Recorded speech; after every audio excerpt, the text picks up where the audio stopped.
Quantos desejam mais do Senhor? Amém? Queria que ainda você curvasse a sua cabeça nessa hora, fechasse os seus olhos. Eu queria orar.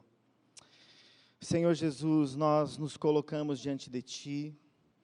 Senhor, a Tua palavra já tem tocado os nossos corações, Pai. Nós aqui podemos Te adorar, Pai. A Sua presença já está nesse lugar, Senhor, se movendo, Pai, tocando os nossos corações. Mas nós cremos que o Senhor tem mais a falar às nossas vidas, Pai.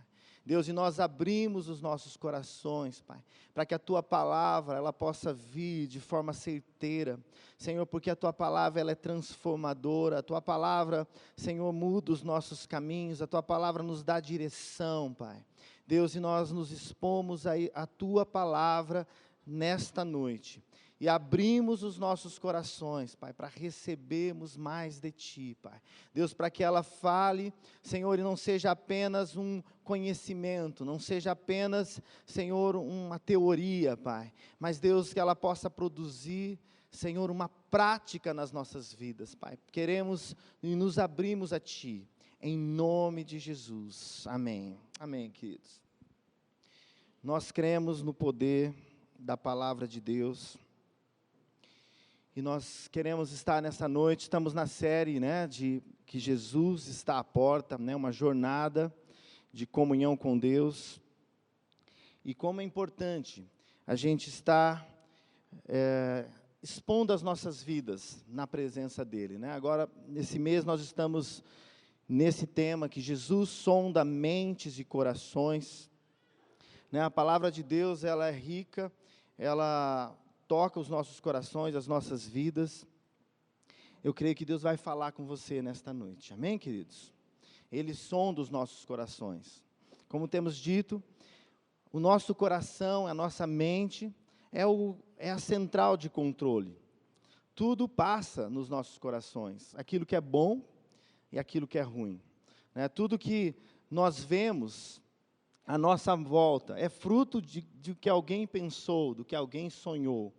E certamente o Senhor se importa e quer falar ao seu coração e ao meu coração, e quer encher a sua mente com a sua palavra. Ele quer colocar destino na sua vida, Ele quer colocar valor na sua vida, Ele quer colocar identidade ao seu coração e à sua mente, amém? Porque a mente e o coração é o nosso central de controle, e é ali que Ele quer reinar intensamente. Nesse mês nós estamos pregando sobre isso, é como que batendo, pregando, para que isso fique realmente escrito na sua alma, no seu espírito, fique bem firmado, porque é um fundamento, sabe, a sua mente, o seu coração, precisa ter um rei, e esse rei é Jesus, e a gente precisa tirar e sondar os nossos corações, e ver o que tem tomado o lugar de Jesus. Por isso nós estamos estudando essas 7 cartas de Apocalipse. Hoje nós vamos estudar as 2 últimas cartas, que está nesse trecho em Apocalipse 3, de 7 a 11.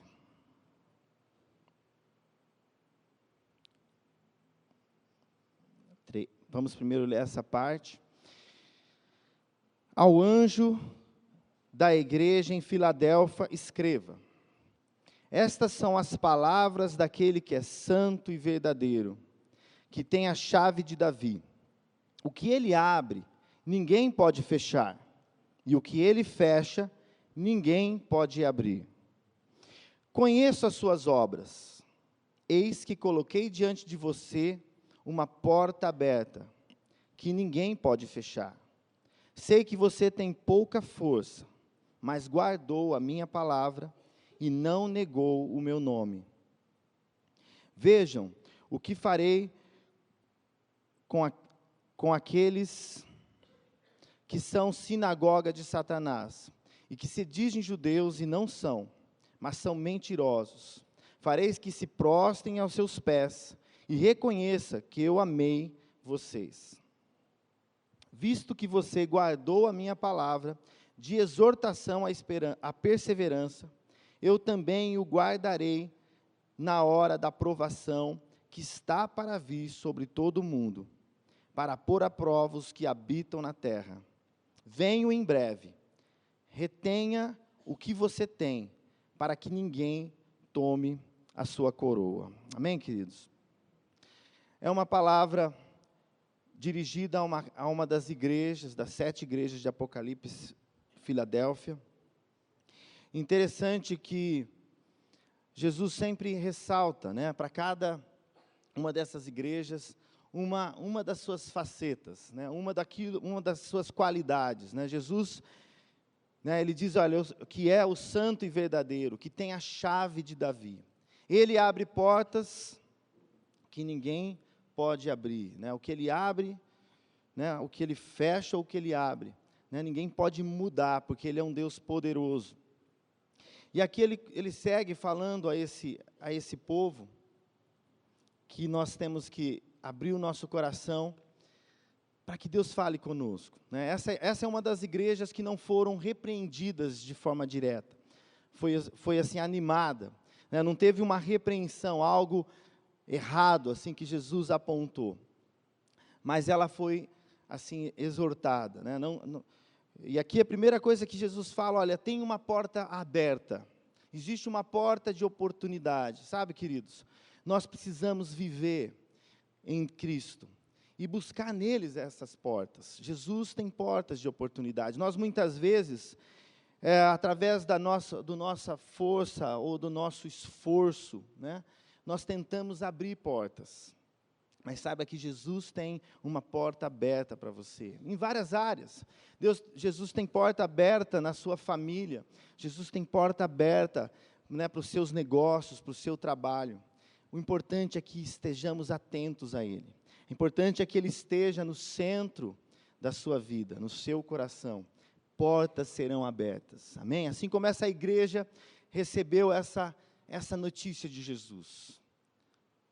Eu tenho uma porta de oportunidade para você, né? E hoje, creia que Jesus tem uma porta para você. Talvez você tenha sentido situações como se tudo tivesse fechado ou difícil, mas saiba que Jesus tem uma porta de oportunidade, uma porta aberta, e que se o teu coração estiver ligado ao dele, se a tua vida estiver realmente ligada ao coração de Jesus, você vai ouvir, você vai ver essa porta se abrindo em várias áreas, né? Porque Ele é um Deus de amor. Ele é um Deus que abre destino. Ele nos tira de um ambiente e coloca em outro ambiente. Quando a sua vida está nele, quando o seu coração está centrado nele, Ele tem esse poder de tirar você de um ambiente e te colocar num outro ambiente. Vem do céu, é da boca dele, é da vontade dele. Sabe, o nosso desafio é sermos esses que buscam essas portas, que não entram em qualquer porta que o mundo oferece, que não entram em qualquer oportunidade que muitas vezes a sua ansiedade ou a sua preocupação quer entrar, mas você deseja e eu desejo entrar na porta que Jesus abre, porque ela vai mudar o seu destino, amém? Ela vai te levar a um lugar que só Ele pode te levar, porque Ele que abre as portas para as nossas vidas, amém, queridos? E nós precisamos ter isso muito claro. E aquela igreja, Jesus fala, olha, você tem pouca força, mas guardou a minha palavra. Sabe quantos fracos nós temos aqui? Nós somos fracos, não é mesmo? Mas nós podemos guardar a palavra de Cristo em nós. E essa palavra, guardada no nosso coração, né, crida no nosso coração, declarada nos nossos lábios, ela produz transformação, ela faz grandes coisas. E Jesus falou desta igreja, e talvez esteja falando para você nesta noite, falando ao seu coração. Talvez você se sinta fraco aqui hoje, talvez você se sinta fraco, mas saiba que se você guarda a palavra de Cristo, Ele é poderoso para tocar a sua vida, amém, querido? Quando sou fraco, aí é que sou forte, porque a sua força, a sua graça se aperfeiçoa na nossa fraqueza, muitas vezes nas nossas debilidades, porque aí nós dependemos dEle, e do céu vem virtude, e do céu toca as nossas vidas, amém?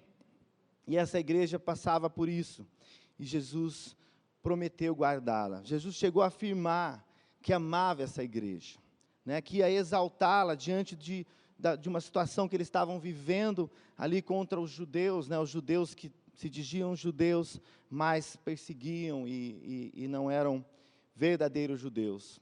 E Jesus falou, olha, eles vão até que se prostrar, né, diante de você. Isso fala o seguinte, sabe, queridos, quando você se humilha diante de Jesus, quando você tem o seu coração centrado em fazer a vontade dEle, Ele vai te levantar, né, Ele vai te exaltar. Aquele que se humilha diante do Senhor é exaltado nele. Aquele que se exalta é humilhado, né? Quando nós temos um coração realmente prostrado diante do Senhor, Ele está à frente, e Ele realmente vai te levantar também, e te colocar em vitória, em nome de Jesus. Essa igreja também recebeu uma promessa de proteção no meio da provação.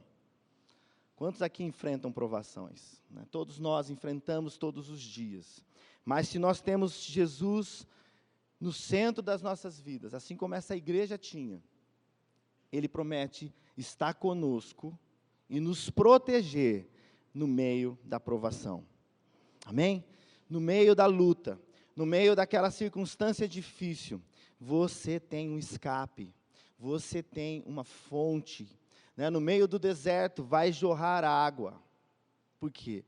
Ele promete para aqueles que guardam a sua palavra no seu coração. E Ele promete mais, né, que do nosso interior fluiria rios de águas vivas. Por quê? Porque a palavra do Senhor, ela produz vida, amém, queridos? Se o seu coração e a sua mente está centrada em Jesus, você vai provar disso. No meio da provação, Ele vai te guardar. Muitas vezes Ele não te livra da provação, mas Ele te guarda na provação, amém? Quantos já provaram disso? Ele nos guarda no meio das lutas, né? Muitas vezes nós depositamos ali, oramos, intercedemos, e de repente você vê que aquela aprovação não era tanto assim. Por quê? Porque a mão dele esteve sobre você. A proteção do Altíssimo esteve e vai continuamente estar, quando o seu coração e o meu está centrado nele e buscando a Ele.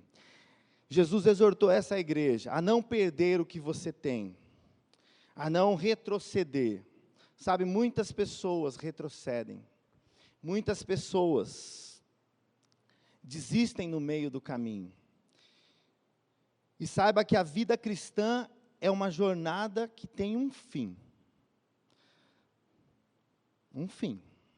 Se você desistir no meio do caminho, você não vai vencer. Assim como uma luta, assim como uma corrida, ela tem um final. Nós temos que até aquele momento, se você parar no meio da corrida, você não vai vencer, não é mesmo? E aqui, Jesus exorta essa igreja para não perder aquilo que você já alcançou. Sabe, queridos, você tem dado passos diante de Deus, nós temos dado passos. Sabe, o inimigo, ele quer nos roubar, ele quer destruir, ele quer matar as nossas vidas. E ele quer que a gente comece a andar mais devagar, né? Muitas vezes você está ali animado com a corrida, você está vendo o alvo que é Cristo, e você começa a correr e vai, de repente você começa a ficar cansado, desanimado.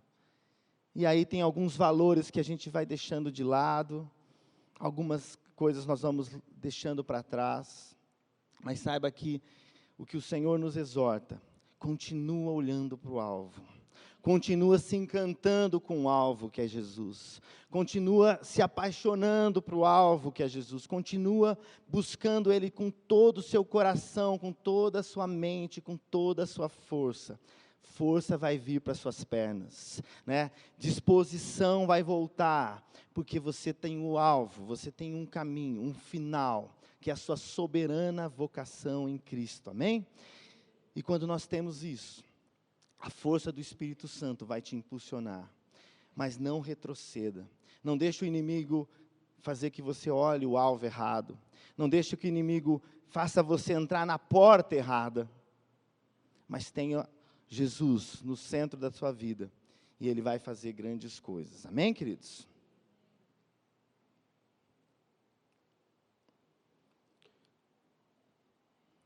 Nós vamos ler agora também Apocalipse 3, 14 a 16. Ao anjo da igreja em Laodiceia, escreva: estas são as palavras do Amém, a testemunha fiel e verdadeira, o soberano da criação de Deus. Conheço as suas obras, sei que você não é frio e nem quente. Melhor seria que você fosse frio ou quente. Assim, porque é morno, nem frio, nem quente, estou a ponto de vomitá-lo da minha boca. Você diz: estou rico, adquiri riquezas e não preciso de nada. E não reconhece, porém, que é miserável, digno de compaixão, pobre, cego e que está nu. Dou-lhe este conselho: compre de mim ouro refinado no fogo, e você se tornará rico. Compre roupas brancas e vista-se para cobrir a sua vergonhosa nudez. E compre colírio para ungir os seus olhos e poder enxergar. Repreendo e disciplino, que eu amo. Por isso, seja diligente e arrependa-se. Amém? Aqui é uma outra igreja. Essa igreja, ela tinha uma característica interessante. Ela ficava, não sei se você vai conseguir enxergar aí, entre duas cidades. Era próxima de duas cidades. Uma era Hierápolis e a outra era Colossos. Interessante que Hierápolis tinha águas termais naturais. Como tem em Goiás, né? Não é que tem águas termais, aquelas águas quentes. Então, essa cidade, uma cidade tinha essas águas termais, águas quentes. Tem uns irmãos aí que foram em um lugar desse aí esses dias, né? Muito bom. Ou seja, é um lugar onde a água ela tem é agradável, uma água quente. As pessoas, né, se banham nisso, né? E elas têm elas são termais. Em Colossos, que era a outra cidade, também perto da cidade de Laodiceia, ela ficava nas montanhas e tinha águas geladas das montanhas. Então, uma tinha água fresquinha e a outra tinha água quentinha. Né? Uma dava para fazer chá e a outra dava para fazer refresco, tomar algo refrescante. E Laodiceia, porque ela tinha muitos minerais, a água da cidade em si não era boa, então eles tinham que encanar a água. E a água chegava morna. Por isso que Jesus usou isso que contextualizou a sua mensagem. Laodiceia não era nem quente e nem frio. Ela era morna. E isso trazia... É ruim tomar uma água morna, né? Água quente, você põe um chazinho, né? É uma delícia. Esquenta, aquece, a água fresca refrigera. Isso fala muito aos nossos corações, né? Você e eu não podemos ser um canal de águas mornas, águas que não servem para nada, né? Ou nós podemos levar água quente, que aquece o coração das pessoas, que aquece o amor das pessoas, ou ter água fria, que pode matar a sede dos sedentos. Amém? Jesus quer nos usar assim. E essa cidade, ela estava no meio, ela tinha uma água morna. E Jesus disse: estou a ponto de vomitá-lo. Ou seja, produzia ânsia, produzia repulsa por Jesus, né? Desta igreja. E olha que interessante.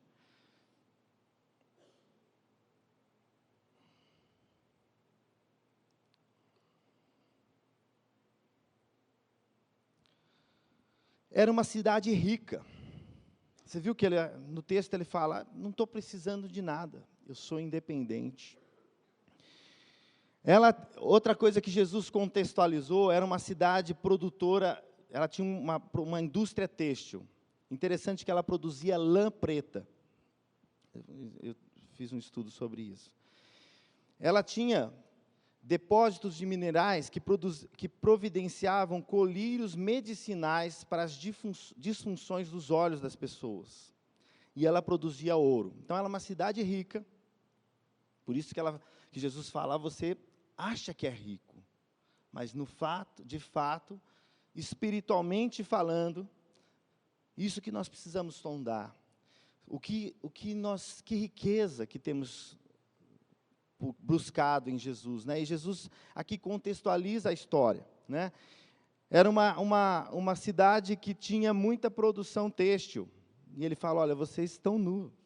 Era uma cidade que produzia colírios, pessoas do mundo inteiro vinham para usar o colírio daquela cidade, porque era bom para os olhos. No entanto, Jesus fala, vocês estão cegos. E era uma cidade rica, que produzia ouro. No entanto, Jesus disse, olha, vocês são pobres, miseráveis, dignos de compaixão. Isso é uma exortação para nós nesses dias. Alguns estudiosos dizem que essa é a cidade, ou é a igreja da modernidade. É a igreja dos nossos dias. Talvez ela é uma igreja cheia de gente, porque imagina, se ela não falta nada, é porque devia ser uma igreja grande, não é mesmo? Uma igreja pequena não ia dizer, olha, estamos, né? Não ia dizer, olha, estamos bem, né? Talvez fosse até uma igreja da moda da época. No entanto, Jesus estava a ponto de vomitá-la. E eu queria que você meditasse nessa hora, sobre a sua vida e sobre cada um de nós. Você possa meditar. O que você tem produzido para o Senhor? O que eu e você temos feito com os recursos que Ele tem nos dado? Com os recursos, com as nossas capacidades? Que riqueza nós temos buscado de fato? Sabe, nós não somos contra, de forma alguma, a prosperidade, né? Nós temos muitos exemplos na Bíblia de pessoas que foram prósperas, né, que ganharam, e que foram pessoas abençoadoras.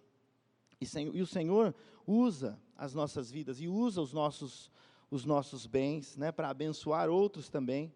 E Ele quer te abençoar também, não tem nenhum problema nisso. O problema é quando a riqueza toma o lugar de Jesus. Quando o desejo, né, do amor ao dinheiro toma o lugar de Jesus.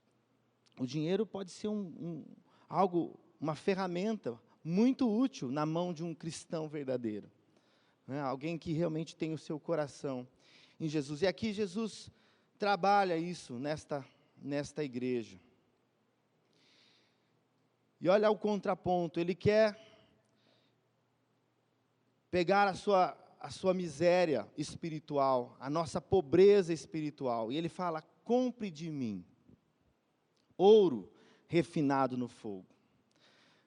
Sabe, a Bíblia fala que aquele que busca, encontra, não é mesmo? Sabe, Jesus não cobra nada.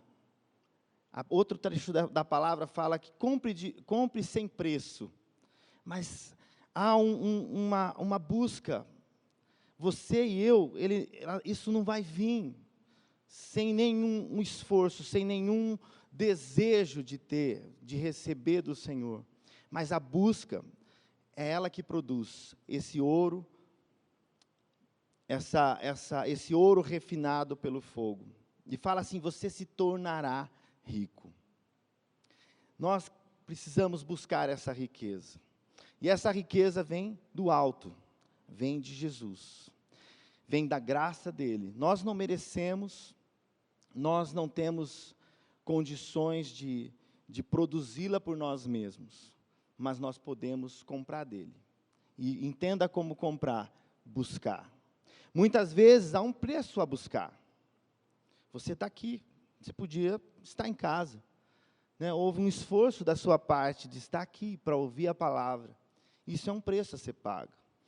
Você, talvez, a cada dia tem se dedicado a orar, a buscar a palavra de Deus. Isso também é um preço. E o ouro, ele geralmente está num lugar escondido, não é mesmo? Ouro não está na superfície. Você não pega o ouro jogado pelo chão. Precisa ser cavado profundamente. Precisa ser minerado. Isso fala de que com o Senhor, nós também devemos ter esse desejo, essa busca. Comprar dele esse ouro refinado. E aí, verdadeiramente, nós seremos ricos. Aqui fala de uma cegueira. Fala, compre colírio para poder enxergar.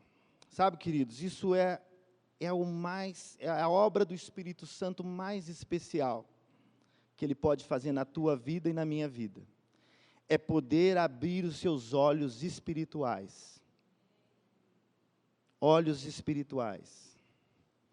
Várias passagens da palavra de Deus falam que ele veio, dar vista aos cegos. Sabe, se a gente não se abre, não compra dele, não busca dele, o Espírito Santo, que vai trazer luz para os nossos olhos, que vai fazer nós podermos identificar o que é certo e o que é errado. Imagina alguém que não enxerga. Alguém que tem a sua visão turva, ela não consegue identificar se ela está pegando uma comida ou um veneno, não é mesmo? Se ela está comendo algo que vai fazer bem ou vai fazer mal. Mas saiba que Jesus tem colírio para os teus olhos, para tirar toda a escama, para dar clareza em qual é o próximo passo. Mas isso também, ele fala, compre de mim, sem preço. Mas compre de mim, busque em mim. Deus tem, isso é tão importante, porque a nossa visão de mundo, a nossa visão, nosso destino, nosso alvo, aquilo que está motivando as nossas vidas a caminhar, ela precisa estar em Jesus, amém? E nós precisamos enxergar realmente a vontade dEle. Por isso é tão importante os nossos olhos espirituais estarem com esse colírio, que tira toda escama e faz-nos ver qual é o próximo passo, faz-nos discernir aquilo que está à nossa frente. E por último, ele usa também algo que aquela igreja tinha na sua cidade com abundância, ela era uma produtora têxtil. Ele diz, olha, vocês estão nus. E roupa aqui fala de roupas brancas, Sempre que você lê isso na palavra de Deus, fala de uma vida, de um hábito, de uma vida santificada, uma vida lavada por Jesus. Realmente, nenhum de nós, podemos nos santificar por nós mesmos, mas também é a obra de Jesus, é obra da graça dEle, do sangue dEle que nos perdoa, que nos purifica, e que Ele nos reveste de um novo homem. A Bíblia fala que nós temos que nos desvestir do velho homem, e nos revestir do novo homem em Cristo. E Ele tem essas roupas brancas, mas o desafio seu e o meu, é comprar dEle, é buscá-lo, é falar, Senhor, eu tenho coisas na minha vida que me envergonham. Eu tenho áreas na minha vida que eu me sinto nu, que eu me sinto exposto. Mas eu quero a tua graça. E a graça dele te reveste, querido.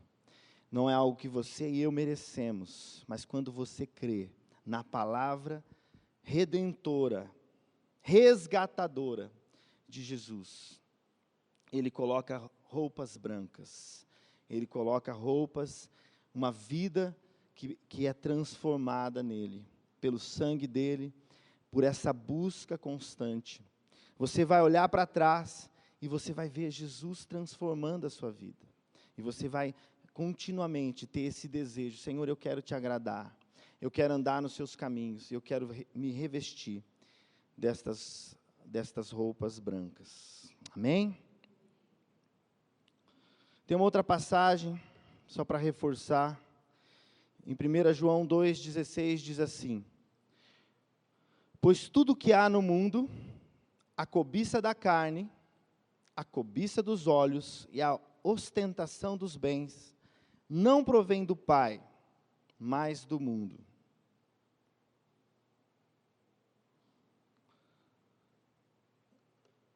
Então, o nosso desejo da carne, Jesus tem roupas brancas para nos suprir.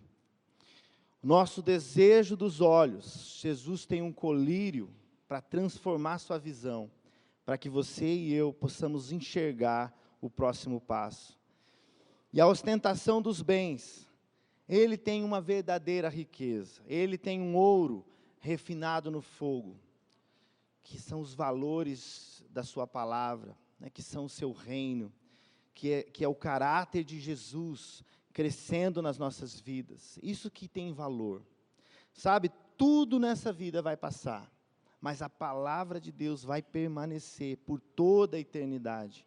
Então, se você tem algo valoroso, você tem a palavra de Deus no seu coração, e ela é esse ouro refinado.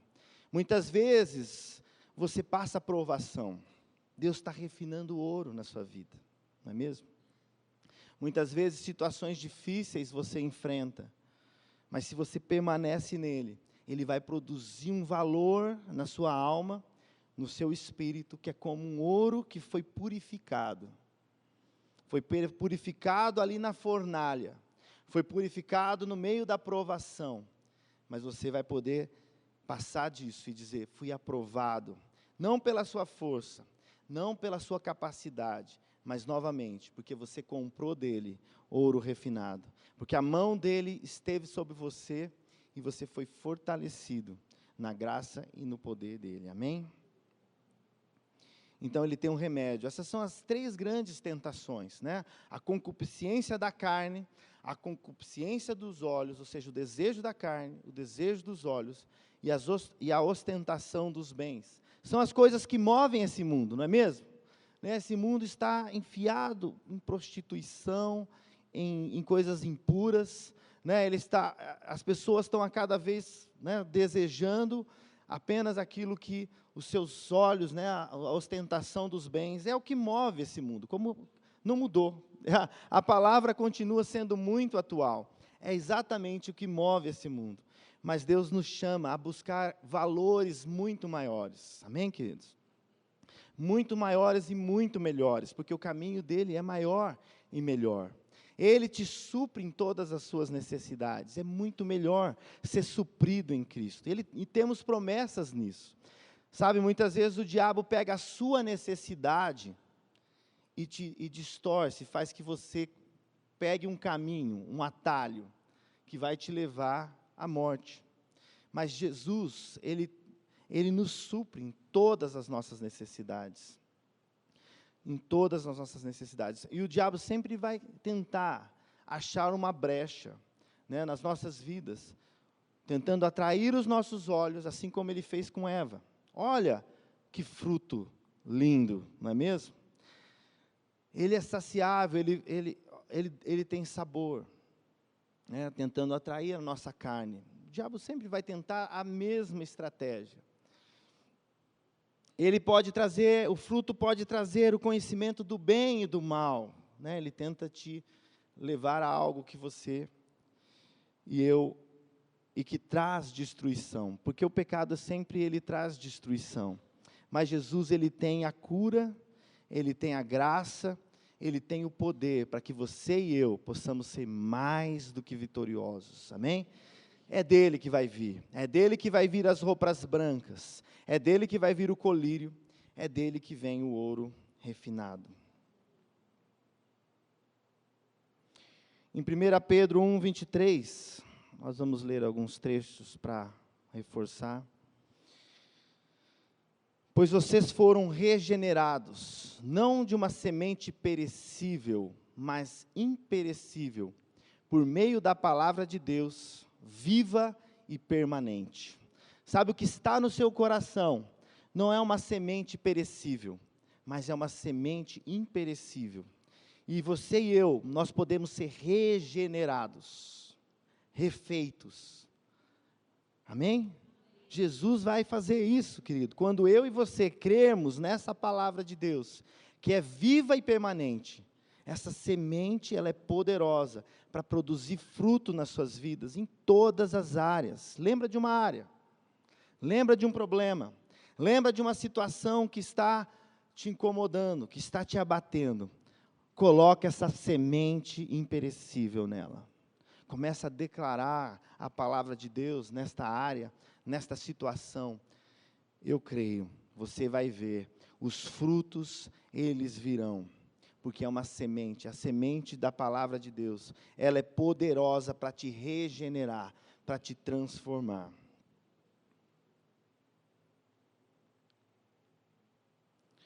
Romanos 12, 2. Não se amoldem ao padrão deste mundo, mas transformem-se pela renovação da sua mente, para que sejam capazes de experimentar e comprovar a boa, agradável e perfeita vontade de Deus. Nós lemos na última pregação, né, que o Senhor tem caminhos mais altos. Esses caminhos mais altos é a boa, agradável e perfeita vontade de Deus. E Ele tem isso para você.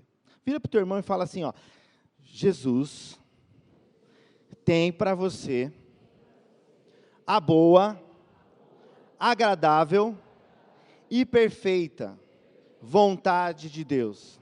Amém? É isso que Ele tem para você e para mim.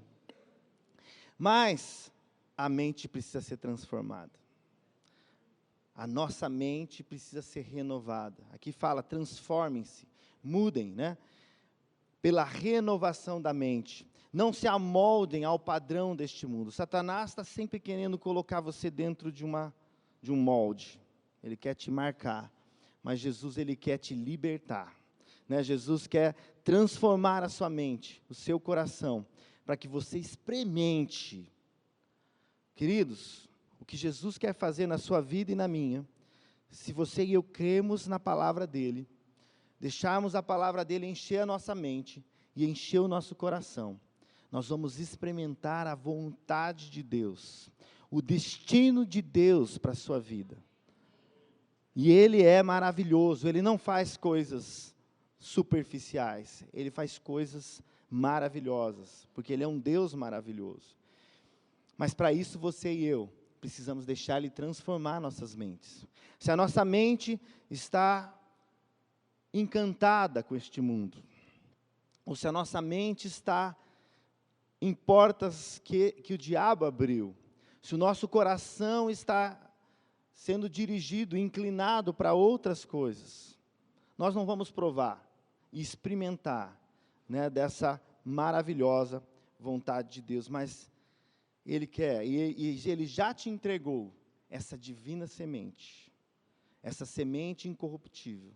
Continua crendo, em cada área, vai lembrando, vai trazendo ao seu coração, e coloca a palavra de Deus, e creia nela, e declara nos seus lábios. Talvez você tenha sofrido na área financeira, problemas financeiros, situações financeiras. Jesus pode tocar nesta área. Amém? Aplica a palavra dEle. Talvez você está quebrando um princípio e só está colhendo o fruto desse princípio. Alinha a sua vida ao princípio de Deus e você vai colher o fruto dela, né? Quando nós plantamos na palavra de Deus, nós colhemos nela. Mas quando nós semeamos fora da palavra de Deus, nós também colhemos a maldição disso. Por isso, nós precisamos alinhar o nosso coração e a nossa mente na vontade do Senhor. Amém? Tiago 4, 7 a 8. Eu vou ler aqui, vou passar. Passou.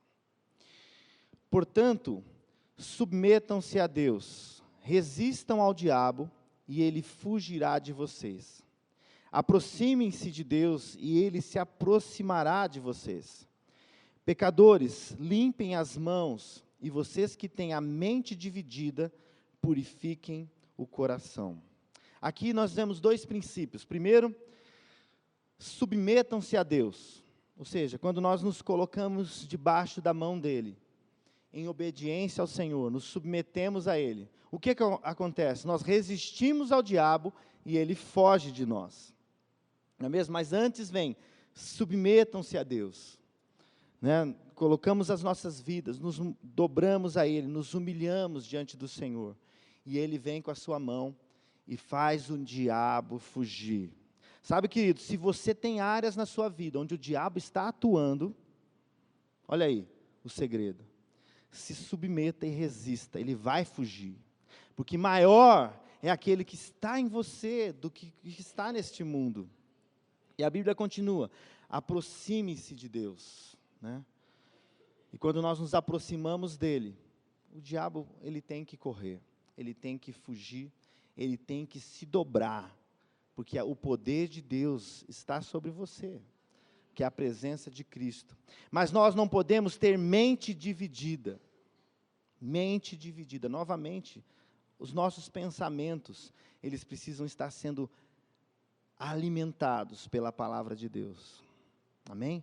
Isso é tão importante, meu irmão, isso é vida para você, sabe, se você tem áreas na sua vida que estão há anos do mesmo jeito, coloca a palavra na sua mente, crê no seu coração, declara com a sua boca, e você vai ver a mudança, você vai ver a transformação, porque a palavra de Deus, ela não mente, ela produz o efeito, quando nós abrimos e buscamos sinceramente. Aqui fala, quem tem medo de mente dividida, purifiquem o coração.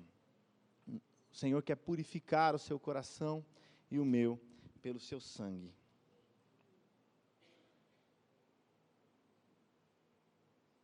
Próximo versículo. João 15, 7-9 diz assim, se vocês permanecerem em mim, e as minhas palavras permanecerem em vocês, pedirão o que quiserem, e lhes será concedido. Por que Jesus fala, pode pedir o que você quiser? Porque você vai pedir algo que está no seu coração. E se o seu coração está na palavra do Senhor, você vai pedir correto. Por isso que tudo vai ser concedido. Não é porque Jesus quer te dar qualquer coisa, porque você vai saber pedir, né? Porque você vai permanecer nele e ele vai permanecer em você. E continua, meu Pai é glorificado pelo fato de vocês darem muito fruto. Tudo que está infrutífero, saiba que se você viver e crer desta forma, ele é poderoso para frutificar a sua vida. E fala aqui, e dar frutos, no sentido também de alcançar outros, de abençoar a outros. E assim serão os meus discípulos, aqueles que seguem a Cristo. Como o Pai me amou, assim eu os amei. Permaneçam no meu amor. E essa obra não é uma obra pesada. A Bíblia fala que Jesus, ele veio nos colocar um jugo. Fala que é leve e suave, queridos. Mas pastor, eu vou ter que deixar de fazer isso que eu fazia errado, isso é pesado. Não. Se você está com a graça dele, com o poder dele, com a presença dele, nesse amor, esse fardo vai ser leve, porque ele vai carregar com você. Ele vai estar com, o fardo vai ser os braços dele sobre você, porque você vai permanecer no amor dele. Então as vitórias vão vir, as situações difíceis, você vai estar com ele, os braços deles vão estar sobre você. Vai ser um peso muito maior, mas o peso vai estar sobre o braço dele, não sobre você. Você só vai sentir o fardo dele, que é leve e suave. Mas vinde a mim, novamente, compre de mim, todo que está cansado e sobrecarregado. A busca é você e eu. O desejo de estar na presença dele. Esse passo, Jesus não pode dar para você. Você e eu precisamos dar esse passo, de comprar e chegar até ele, amém? E para terminar, o último texto que eu queria ler. Todas as 7 cartas terminaram com esse texto. Aquele que tem ouvidos, ouça o que o Espírito diz às igrejas. Sabe, durante esse mês, nós ministramos essa palavra das 7 igrejas, e em todas elas, né, Jesus termina a carta dizendo: aquele que tem ouvidos, ouça o que o Espírito diz às igrejas. Sabe, o Espírito Santo está falando ao seu coração. Você pode decidir escutar ou ouvir. Escutar, beleza, entendi, mas entrou aqui e saiu por aqui. Mas ouvir, vai entrar aqui, vai vir para o teu coração, vai vir para a tua mente, vai estar na sua boca e vai produzir fruto. Amém, querido? Por isso, ouça o que o Espírito Santo está dizendo à igreja. Ouça, né? Ele está sondando os nossos corações e Ele quer falar às nossas vidas. Só um pequeno resumo. Acho que não vai dar para ler, né? Deu. Cada uma dessas igrejas teve uma chave para sermos vencedores, né? Na igreja de Éfeso, o arrependimento e manter as prioridades, o primeiro amor, não é mesmo? A igreja de Esmirna, coragem e fidelidade. Esta é chave para sermos vencedores. A igreja de Pérgamo, consciência da percepção de Deus e o uso da palavra. Temos falado muito sobre isso. Tiatira, a perseverança e não tolerar o mal. Sardes, despertar, concluir tarefas e permanecer limpo. Amém? Filadélfia, apegar-se ao que foi dado. Responder às oportunidades que Deus providencia, portas abertas. Laodiceia, avaliação própria e honesta, sabe? Nós precisamos sondar os nossos corações e corresponder à correção, né? Todas elas também terminam assim: arrepende-se, né? Jesus sempre tem um caminho para até a presença dele, de arrependimento, de entrega. Eu queria pedir para os músicos virem à frente. Amém. Fique de pé, queridos, estamos concluindo a palavra.